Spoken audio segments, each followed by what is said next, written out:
Since Ableton has announced Push 3, which can operate as a standalone unit without any computer, we've seen countless tutorials by YouTube influencers that show you all the different functions of the unit. But no one really seems to talk about what this actually means for us as electronic music producers and the future of music production. So in this video right here, I'm going to share with you 5 reasons why I believe that Ableton's Push 3 is a total game changer and will revolutionize music production and performance forever.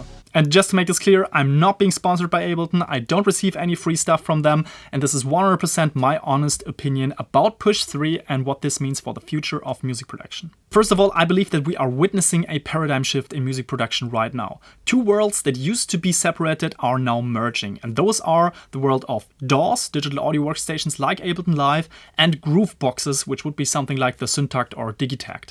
Those 2 worlds are now merging, and the Ableton Push 3 is the first device that, in my opinion, really nails the concept of merging those 2 worlds. So over the last 15 plus years of doing this professionally, producing, mixing and mastering electronic music, I've played around with pretty much any groove box or DAW that's out there. And I've seen so many changes in this field of music technology. The interesting thing is that whenever a DAW tried to become more like a groove box using controllers, or a groove box tried to become more like a DAW using some kind of internal program and sequencing, it never felt like it could live up to the expectation. There were bold promises, but I always felt it introduced more friction to the workflow and did not feel easy to use or as powerful as the full thing. And that brings us to the second reason why I believe that Push 3 is a revolution in music production, because we are truly getting the best of both worlds right now with this device.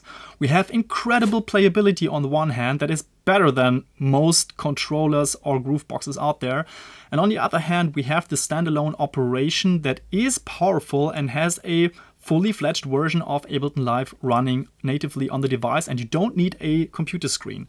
So DAW-less music production, it kind of feels DAW-less, but there is the full DAW capability, with the exception of a missing arrangement mode. I'm totally aware of that, but I believe that first of all, this is a problem that will most likely be solved, and secondly, I don't think that this is the biggest bottleneck that we're facing right now. I think the biggest issue of amateur music producers is that their productions just sound really lifeless and boring and unanimated.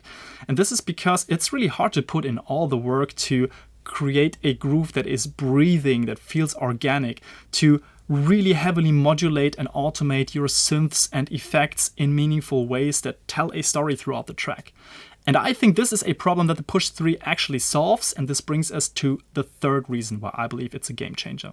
In my opinion, for the first time ever, the DAW really becomes an instrument. Yes, this was kind of possible before with other versions of Push and also with controllers by external brands, but now you can separate this process entirely from a computer. You can do it natively on the Push 3 device, and what I believe is a nice cherry on top of that is that now with the MPE-ready pads, which means MIDI polyphonic expression, you can map so many different playable parameters to these pads and connect those to your virtual instruments that nothing gets in the way of you creating music that actually lives and you expressing something that you feel in this very moment, and you bring it onto your computer in this case. Reason number 4, I believe that Push 3 is the perfect central hub for a beginner to early intermediate home studio setup, and especially even as a professional if you are on the road.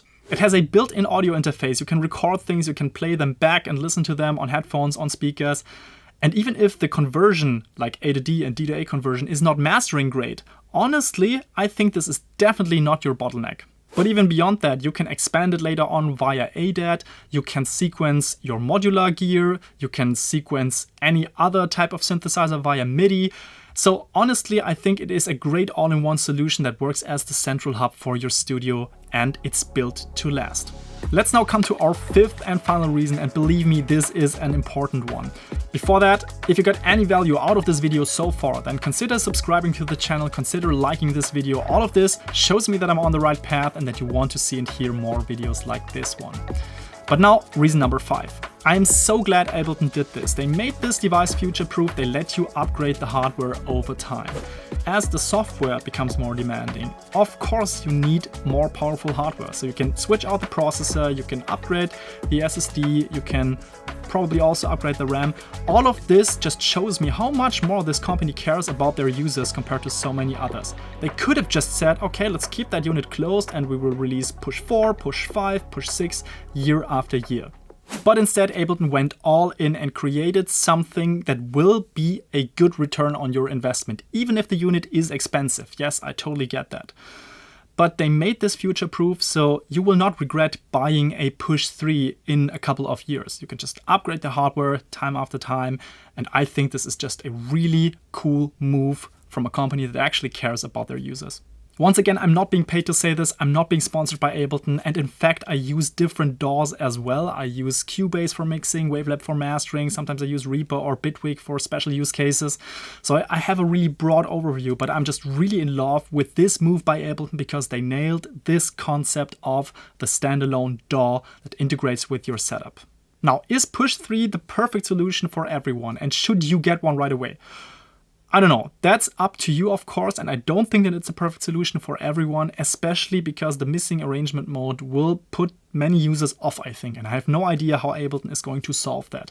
Still, for my personal use case of having a more jammable, playable DAW and integrating it, for example, with my modular system, I have decided for myself that it is a really good solution, and I'm also happy that they will offer hardware upgrades in the future. So this is my personal take on this, and now I'm curious to hear from you in the comments. And if you want to make massive progress with your music, independently of whether you get a Push 3 or not, I have something for you. It's called the Finisher Framework, my 3 simple steps that will help you finish at least one great sounding song per month.